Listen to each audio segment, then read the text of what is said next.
What's up, y'all? This is Chris Rikus Calhoun on YouTube.com, and yeah, it's been a long while since I last did a vlog, seeing what in the world is going on with yours truly. Well, before the COVID-19 situation happened, I was a pretty busy guy. I was doing my work. I was doing my job as an instructor too. Yes, I finally got into a gym in San Antonio where I became a group fitness instructor for my craft that I was certified on, Les Mills Body Combat. However, things kind of been on a standstill because COVID happened and a lot of things had closed down for the safety of our people. And even though it's starting to slowly reopen the states and all, there are a bit of a caveat in it. And also there's been a lot of protests about that and all that. But first of all, politics aside, I'm not going to talk about that. So, but yeah, it's been crazy, I'll tell you that. But the projects, on the other hand, I haven't let that go to waste because recently I'm starting back on doing the production for the second episode of the Jeopardy Masters Challenge that I did. If you remember, I did the first episode where it was Shadow versus Sonic versus Derek, not in order and all that. Sonic won, and he will be facing Shadow the Hedgehog again. And then you're going to have a newcomer, Torfinn Magnuson. And just to let you know, once again, Sonic's played by Matthew V. Shadow is played by Daniel Monahan. Torfinn, same guy. I have to say something, but Daniel, are you ready for a double hit? And I tell you, I trust more over Daniel Monahan as Shadow and Torfinn because, like I said, he did a great job in the third episode of the International Challenge.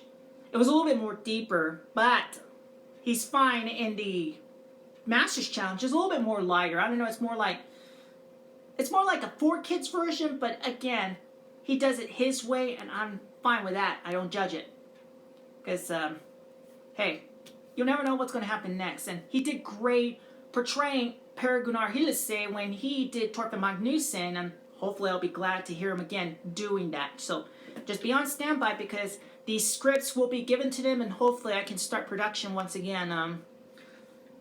There are a couple of things I have in mind though. First of all, you know it's been a long while since I last did a compare and contrast because a long while I was doing the Wheel of Fortune compare and contrasts from around the world. The one with the Philippines, the one in Vietnam, the one in Poland, and then I was originally supposed to do Onimbirta in Finland, but that was on a standstill. Of course, I really want to do Roletrando, which is the Brazilian version, and of course, their sister successor, Hora Hora, but that'll be for another time, though, because it's going to be long.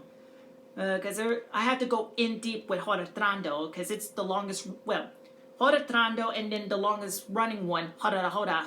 So just keep that in mind. However, there is one particular episode that I really want to do because during quarantine, I don't watch television that much, but I go on YouTube and guess what I've been watching? A lot of The Price is Right from the early years, 1972 to currently 1987 that I've been watching. But then I'm switching back to watching the British version of The Price is Right.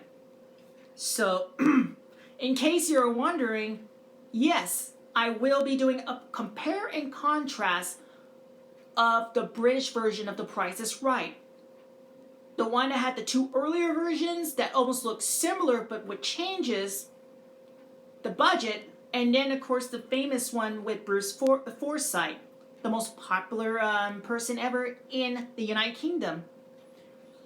And then of course Joe Pasquale, but that's the one I'm going to have to swallow my pride. I will have to swallow my pride if I want to do the revival of the 2005 Price is Right from Australia, but that's going to be another time if I decide to, because there is a compare and contrast to our American version. So if I'm going to restart the Wheel of Fortune, that means I'm going to get really in deep and then see what I got to see, because there was a lot of plot holes in some of my videos that I did to the Wheel of Fortune in the Philippines, Chiknong Kindu, Go Fortuni, and that's it. But like I said, I was about to do Onimbirta, but that was stuck out. So, also, I think there's one thing I got in mind though.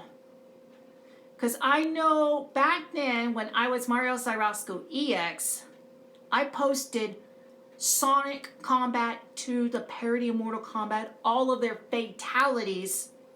And if you remember, the 5-part videos was the mostly viewed project I ever did. In fact, the third part was the mostly viewed because of Yoshi.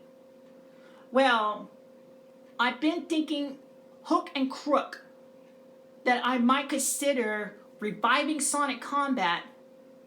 But what I'm going to do is I might have to implement a good amount of fatalities that I had did when I was doing Sonic Kombat 1 and Sonic Kombat 2. And there's some that were not shown, but it will be implemented. If I want to do the Mario characters, I will. But how are I going to do it? Because the only one who did really good in that one was Yoshi when he did the egg bomb and, of course, the Yoshi tongue a la Reptile's tongue to head. So it is going to be a very major project because I might want to do it in Flash. But I need to get like a higher grade version of Flash because I might have to use the Macromedia Flash 8. That's an old one. Because I remember one user who posted his on Newgrounds did that. But then, of course, he updated it, so... but, like I said, things kind of went to shit ever since COVID-19 happened, and I know for some of you that are staying at home, good on you, because if you're not ready to get out and, like, do something, it's for the better, because, like I said, we don't want anybody getting sick with coronavirus 19, or, of course, the coronavirus, but, I mean, I live in a deep red state, but we're Democratic in San Antonio. And to me, our Democratic mayor is trying to do its best to protect a lot of people. But there's been some spikes, but it's mostly due to one area.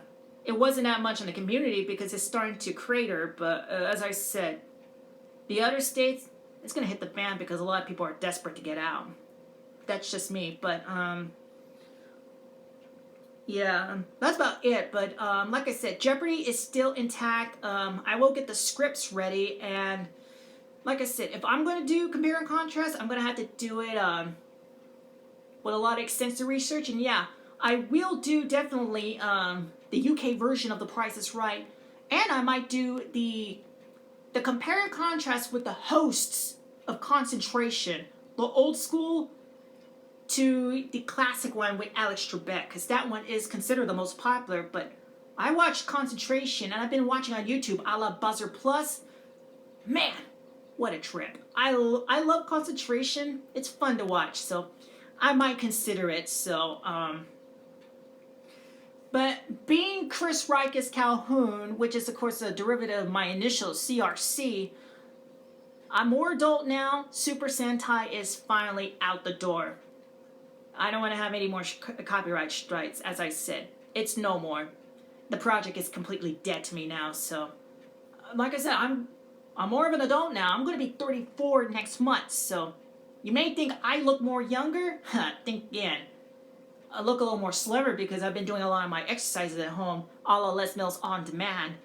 And, of course, the apps that I bought courtesy of the Les Mills portal because I'm an instructor, so... But like I said, don't worry about it. Like I said, it is a slow process, but as I said, we'll get there. This is Chris Rikus Calhoun speaking. See you later.